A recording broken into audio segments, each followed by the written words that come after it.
안녕하세요. 난양공대 조남준입니다.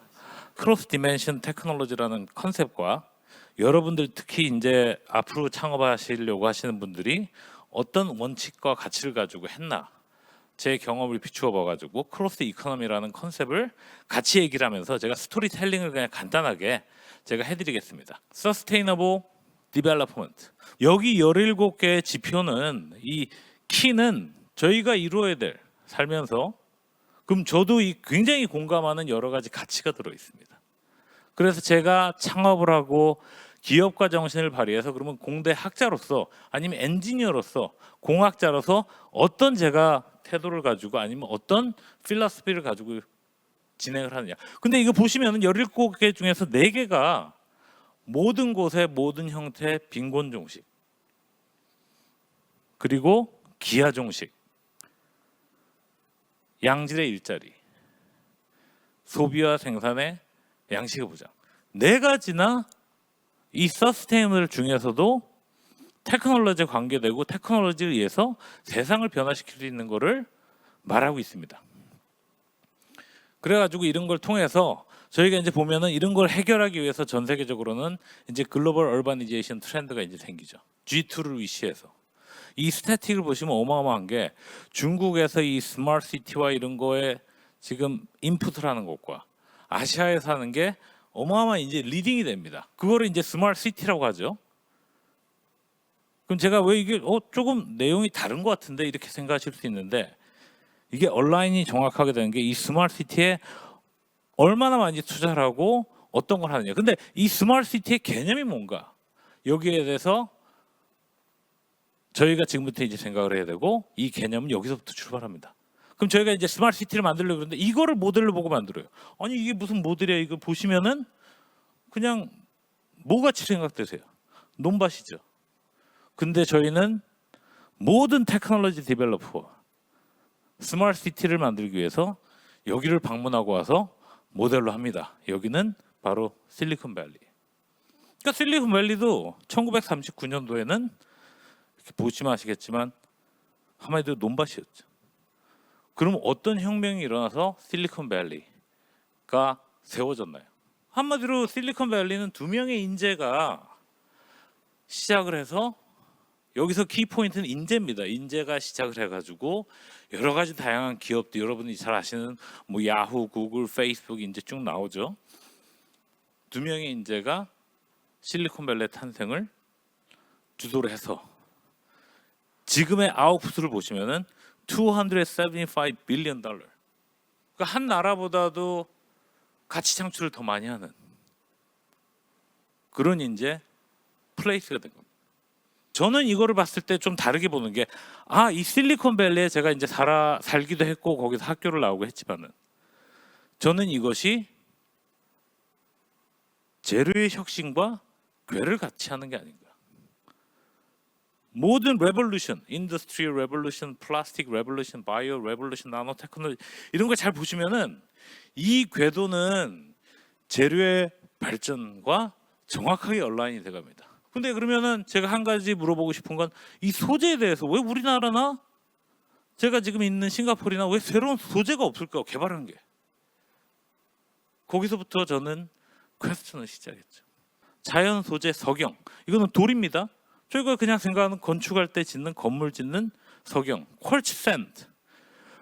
저희는 그냥 별 볼일 없게 보는 이런 퀄츠 샌드에서 웨이퍼를 만드는 사실은 실리콘 프로세싱 테크놀로지가 생겼기 때문에 지속 가능한 IT 산업 생태계가 생긴 거고 저희가 요즘에 말하는 4차 산업혁명 한마디로 말해서 자연 소재 저희가 별 볼일 없게 생각하는 자연 소재 석영 퀄츠 샌드가 신소재 반도체 웨이퍼가 됨으로써 신소재 개발에 부가가치의 극대화가 이루어졌기 때문에 실리콘밸리 같은 이런 테크놀로지 허브가 생긴 게 아닌가.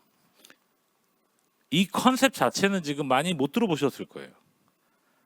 그래서 그러면 이게 왜 그렇게 될 수 있었을까? 어떻게 탤런트들이 그렇게 모였나? happen to be 실리콘밸리 근처에는 스탠포드라는 뭐 총장님도 말씀하셨고 거기는 이제 불에 타고 싶어하는 그런 많은 학생들과 많은 탤런트들 어떤 탤런트? 테크놀로지에 로열티가 있고 기술을 가지고 있고 소셜 네트워크 있는 흡사 우리나라에서는 어디죠? 제가 지금 서 있는 이곳과 같은 카이스트 같은 곳이죠. 제가 싱가포르에 이제 한 가지 느끼는 거. 싱가포르 대학은 제가 좀 말씀하셨지만 이제 카이스트를 모델로 해서 이제 만든 굉장히 어린 대학이죠. 90 몇 년부터 이제 시작한 거니까. 스마트 캠퍼스, 스마트 네이션 하기 위한 하나의 방식은 리빙 레버러토리입니다. 한마디로 인재가 모이는 곳에 모든 거를 한마디 학교의 캠퍼스 자체를 전부 다 이 리빙 레버러토리화를 시키는 거죠. 저희가 지금 이제 고민하는 거 하나 제가 많은 것 중에서 이제 지방 격차 아까 조금 이제 내용 나왔던 거. 그러면 지방 대학들은 어떻게 할 거냐? 그 기업들은 거기에 있는 기업들은 사실은 이런 대학이 가지고 있는 인프라스트럭처 별로 없습니다. 그런 방식의 솔루션을 찾는 게 사실은 싱가포르 방식이죠.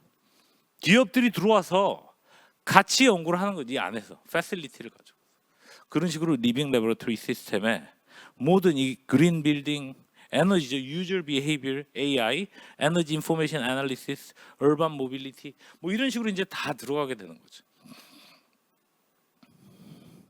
그래서 제가 이제 오늘 이건 처음으로 제가 이제 큰 틀에 대한 모델을 설명드리는 건데 컨벤셔널 이코노믹 모델을 보시면은 리니어 이코노미죠.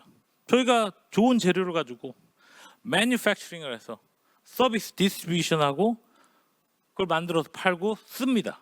그게 보통의 이코노미, 리니어 이코노미. 그 다음에 이제 나온 게 순환 경제. 야, 리니어 이코노미 가지고 서스테이너블 지속 가능하지가 않아.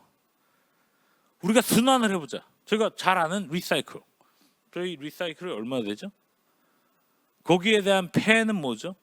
그러니까 서큘러 이코노미라는 컨셉은 굉장히 좋았지만 거기서 나온 가치 자체, 밸류 자체가 저희가 생각하는 것만큼 그렇게 어트랙티브하지 않은 거죠. 그럼 이 다음은 뭐냐? 순환 경제 다음은 뭐냐?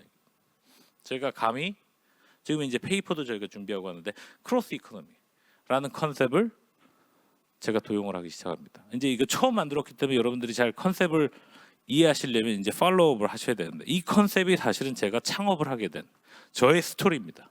한마디로 재료를 해서 서큘레이션이 되고 리사이클 되는데 그 리사이클 하는 게 10%도 안 돼.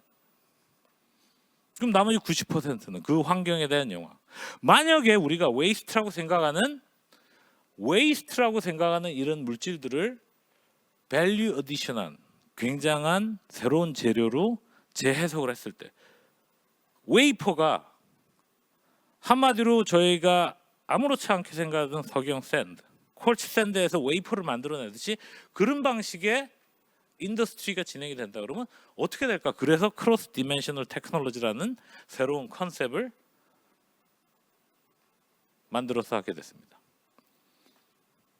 계란을 보시면 계란을 그냥 만들어서 뭐 계란말이로 팔든 소매를 하든 유통하든 거기에 대한 이득은 플랫하게 나옵니다. 근데 저희가 지금 여러분들이 열광하는 LNP 테크놀로지, 파이저 모더나에 사실 에그는 리피드를 만드는 하나의 재료죠. 그러면 이 에그에서 리피드를 추출할 수 있는 기술, 뭐 1930년, 40년 다 개발된 겁니다. 약물 전달 플랫폼, DDS라고 하죠. 거기에 대한 어플리케이션을 하면은 여기에 따른 어마어마한 부가가치는 게임 체인저가 될 수 있겠죠. 같은 방식으로 저는 제가 요즘에 제일 재미있게 이제 연구하는 것 중에 하나가 꽃가루. 여러분 꽃가루라고 하면 뭐가 생각나세요? 꽃가루가 딱 들으면은 알러지를 떠오릅니다. 폴른 크라우드라고 한번 인터넷에 쳐보시면 폴루션이라고 같이 떠요. 한마디로 폴루션입니다. 그 폴루션을 가지고 어떤 세상을 변화시킬 수 있는 플라스틱을 대처할 수 있을까에 대한 그런 연구도 진행하고 있습니다. 그런 방식으로 연구가 진행됐을 때 그거의 가치는 기존에 없는 거, 남들이 하는 연구를 따라하는 팔로우가 아니라 기존에 없는 그런 연구를 통해서 가치 창출할 수 있는 그런 플랫폼을 만들 수 있지 않을까. 그게 비단 여러 가지 다양한 물질에 의해서 그게 가능하지 않을까라는 생각을 하고 창업에 대한 도전을 하는 거죠. 이런 창업을 하는 거는 기본적인 소재의 재해석부터 시작을 해서 매뉴팩처링이 아니라 이제 바이오도 우리도 소재를 만들어야 된다. 새로운 소재를 만들어서 써봐야 된다. 물론 어렵죠. 규제 어마어마하게 많습니다. 그렇지만 API부터 시작하지 않으면은 펀더멘탈한 지속 가능한 이런 기업은 되지 않나. 거기에 대한 고민을 많이 하고 지금 루카 AISL이 이제 플랫폼 중에 하나인데 제가 하고 있는 창업을 한 이런 식의 플랫폼은 충분히 가능하지 않을까라고 생각하고 제가 이제 제 발표를 마치면서 오늘의 테이크홈 메시지는 크로스 이코노미. 이제 여러분들이 크로스 이코노미에 대한 단어를 많이 접하실 겁니다. 경청해 주셔서 감사합니다.